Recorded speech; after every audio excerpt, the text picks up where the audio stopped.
Zen. Matcha. Yes. Today I'm here with a cup of matcha and Christianne from Backpacking Bananas. Hello everyone. After doing our beginner's guide to hostels, which went live on Christianne's channel, link is below, today we are going to tackle solo travel. Why do people solo travel? Why do they solo travel? Why did you solo travel? Why did I? Good question. Before I did all of my proper solo trips, I had a kind of taster of it, and I was traveling with my friends around the world, and they ended up going to Australia. I had already been, so I decided to go to New Zealand, and I was like, oh crap, I'm gonna be by myself, and I booked myself onto the Kiwi experience. So the reason, I guess, that I started was because I had no one else to travel with because they went elsewhere. That picked up on quite a few things. So at the time you wanted to go, there was no one else to travel. Yep. You wanted to go places that other people didn't necessarily want to go. Yep. So your only choice to see those places was to go by yourself. To go by myself. And personally, last year I went for 5 months because I wanted a personal challenge.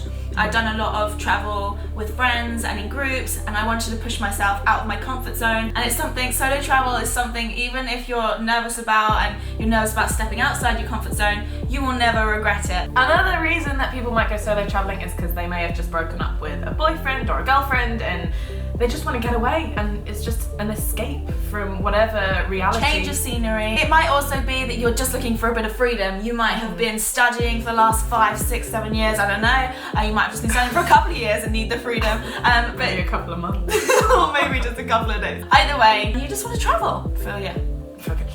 I feel ya. What did you love most about solo travel, Christianne? I feel like I can do whatever I want, and I don't need to compromise for anybody. One of the, I guess, struggles of traveling in a group is that you always have to make a compromise, and often that's fine and you're friends and it's okay, but you don't have to do that when you travel solo. You can do whatever you want, you can eat whatever you want, you can spend however much you want to a certain extent. Make sure you keep to your budget. I think solo travel is the perfect opportunity to be selfish, and it's kind of like one of the only opportunities you can get away with it, and you can really just be selfish and do what you want to do. What's your favourite thing about solo travel?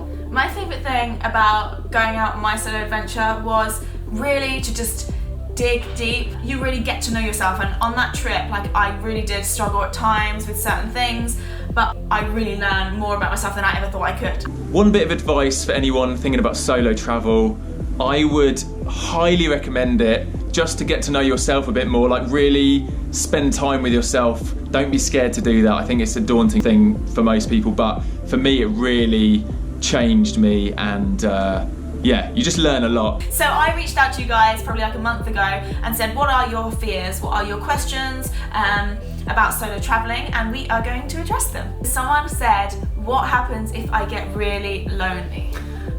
Loneliness is probably the most spoken about topic with solo traveling. And it's the one that people ask the most. It's the one that people are most scared about, because especially if you've never travelled alone before, you're like, you're by yourself the whole time, like, isn't that so isolating? Something I actually want to touch on here is that when I hear people talk about solo travel, it's usually the fact that they were nervous about it, they were lonely to start with, but then they met friends, they went to hostels, and like it all was okay. Actually, for me, it was different because I am quite a competent traveller, I feel. I've travelled quite a lot. I wasn't nervous about being on my own. In fact, I quite like it. But towards the end of my 5 months travelling solo, I got lonely. So it was like kind of the flip side. Do you think it was because it was just it was quite a long time for you to be doing it? I actually think it was the destination. So I first headed out to Australia and New Zealand, where I knew a lot of people. I knew the backpacking routes because I'd been there before. I knew where to go. I stayed in a lot of hostels. But when I got to the Philippines, I was really trying to get off the beaten track and find those really unique experiences. But I guess with that, you kind of compromise the busy areas and the busy hostels. So you find yourself in amazing places that you've never heard of before, but you're also in places that aren't heard of, so they don't have busy hostels and not everyone's going to them. And then you are completely by yourself. And so you are by yourself, and like not being surrounded by, especially in somewhere like Asia and the Philippines, not seeing Europeans and not speaking to English people, that completely contributes. Unfamiliar, and there's no one to relate to at all. I think loneliness can come down to a destination, and I think if you are feeling lonely initially, definitely go to one of the warmer, more popular destinations or locations. 100%. And get yourself booked into a hostel, get yourself surrounded by people. Do an activity, get distracted. I think sometimes if I ever felt lonely, it was because I wasn't doing very much. Yeah. And sometimes that happens. Sometimes when you're backpacking, you're having a lot of fun, but then you're like, wait, what am I doing here? Especially if you're traveling for a long time. The thing with loneliness, I felt lonely on my trip, and loneliness teaches you that you're craving something in particular, whether that's a new destination, maybe you need to change up your surroundings, maybe it's a new circle of friends, maybe it's maybe you need to phone home, maybe you need to go home in some situations. Like, I wouldn't say just go home, but it usually indicates that you need change. Yeah. So if you are feeling lonely, think about what change you can make. This is part of the self-development, looking into yourself and what is it that you need, and whatever that is, you can do what you want. Ultimately, if you're feeling lonely, I think it's a good thing. Push through it, stick with it, listen to what your body and mind is saying, and write it out. This is all part of what shapes you, and you getting over this loneliness, you're going to look back and be so proud of yourself. It's character building. Character building. Here's something we just touched on there, was booking onto tours and booking onto trips. And another question that you guys came to me with was, should I book onto one of these group tours? There are plenty out there, so the popular ones kind of like, Bali Top Intro, Deck, Bali Intro, Oz Kentucky. Intro, Kentucky G Adventures. There's things like Kiwi Experience. So basically booking onto trips where the itinerary is somewhat planned, you are with a group that's already put together for you. Advantages and disadvantages. Advantages, I would say, if you are feeling lonely, you're feeling apprehensive about being on your own, it can be a great starter to kickstart. You don't have to book onto it for a month. You can literally do a few days, and it'll give you that confidence boost to settle you into your solo travels. Once you have travelled a bit more and you've got a bit of experience and you've got a lot more confidence with travelling solo,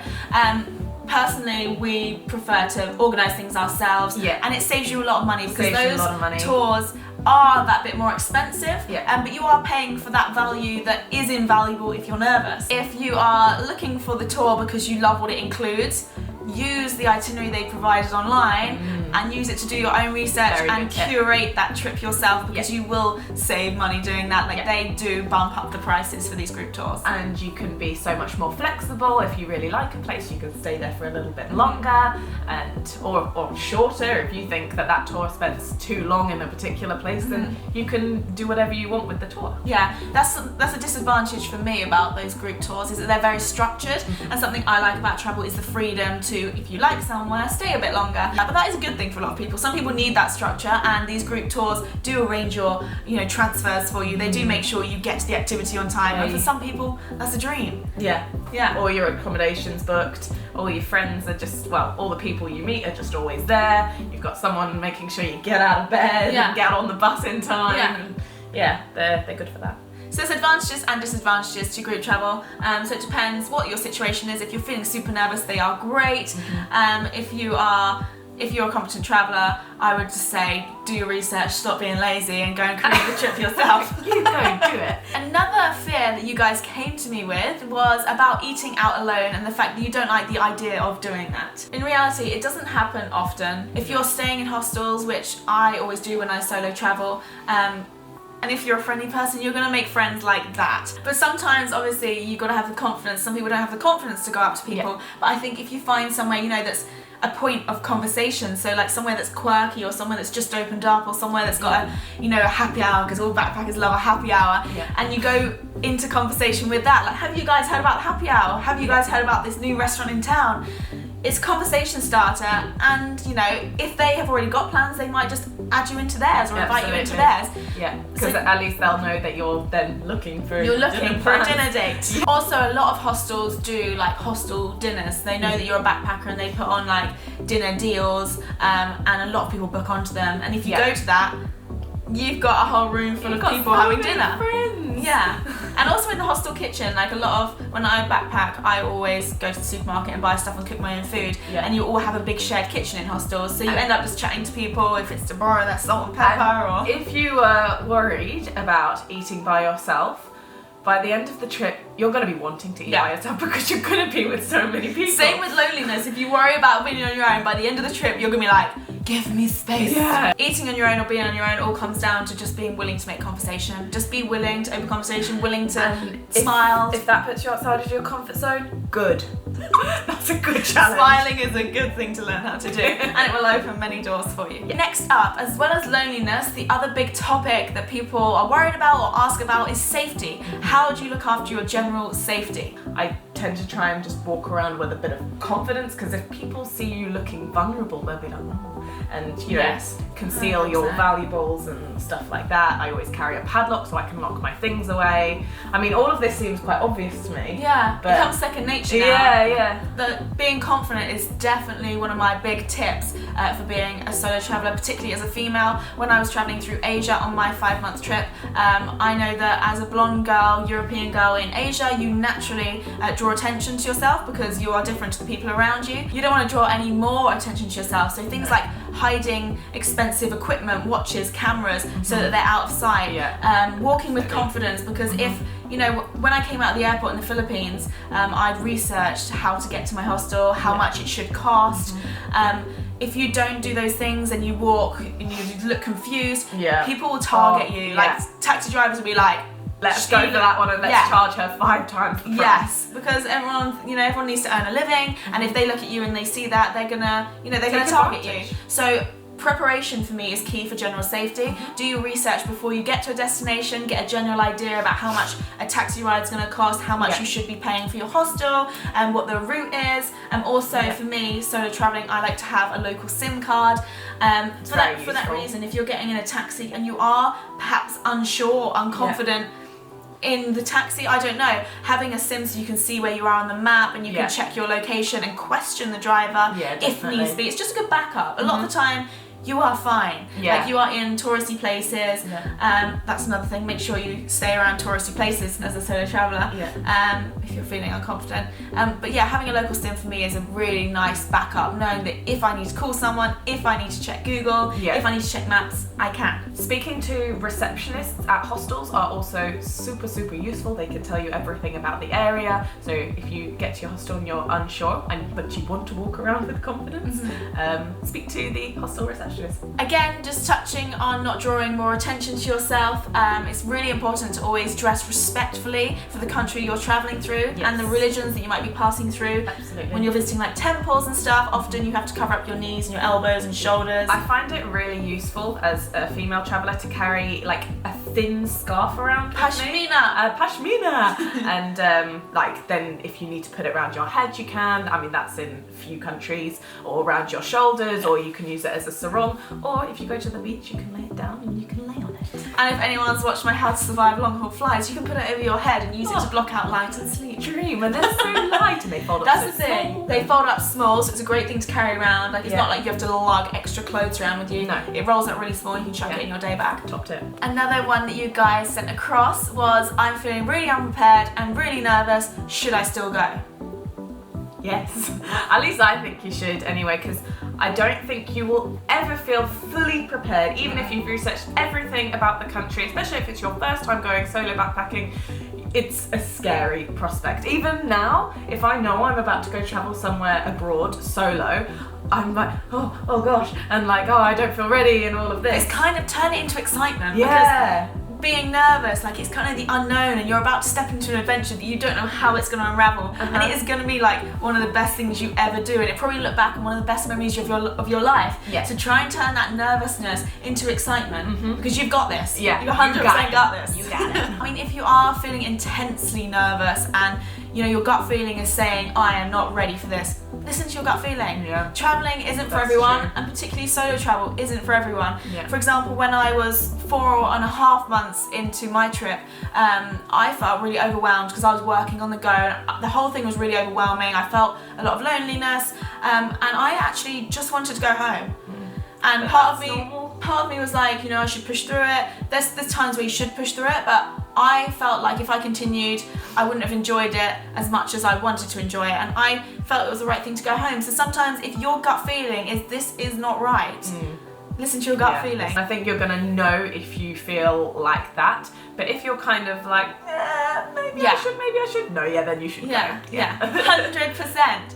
Go, go, go, go. Okay, so we are coming to the end of our video now, but we want to leave you guys with some awesome tips. We think they're awesome. Our top tips. Our top tips for you guys going out there and having the best solo adventure ever. My first thing is, what we've touched on before, is smiling. Make friends and be as warm and welcoming to as many people as you can on your trip. Be approachable, open as many doors as possible, and let the unexpected in. Keep yourself busy, so whether that's doing an activity or give yourself a little purpose, something to work towards. Maybe if it's a new skill, a skill that you can only learn in that particular place, or maybe it's a little filming project that you're doing. Give yourself something to do, and it will make the time go faster. If you want it to go faster, maybe you don't, but it will just keep you busy, and it will prevent you from possibly getting lonely or anything like that. When you're shopping, I always buy like extra bits of chocolate and sweets and things like that, extra bits of alcohol, so that when if you are in a situation where you might like to make a friend or join someone on a night out, or I don't know, you've got something to offer. And again, that's very welcoming. It opens doors, it opens conversation. You make friends easily that way. Very easily if you buy extra alcohol. Yes, very easily. Never accept alcohol of strangers. Another top tip I would say if you're solo traveling is to get involved and use social media to its advantages. There are so many now Facebook groups for backpacking Australia, backpacking New Zealand, and dum dum dum, where's Mollie Global Travellers? Plug! So wherever you're going, literally type into the Facebook search bar, backpacking, destination. Is the destination. So like if you're going to Australia, type in backpacking Australia, and all these Facebook groups will come up with people that are there, that have been, that are going, and they're all sharing tips and spaces in cars on journeys, and you know, all these kind of things. So use social media. For example, on my Facebook group, Where's Mollie Global Travellers, you can, you know, ask someone what to do in Australia, and they will give you all the best places to go. They will share their blog posts with you. From real people, not real just travellers. So getting real information, because sometimes you can get lost in the generic information online, and you can turn up to the really touristy places. But if you want an authentic, like fun, unique experience, use other people's knowledge, and using Facebook groups is a great way to source that knowledge. And using blogs and YouTube channels such as like ours. We have come to the end of our video, sadly. I hope it has been useful for you guys heading out on your solo trips. We will see you soon.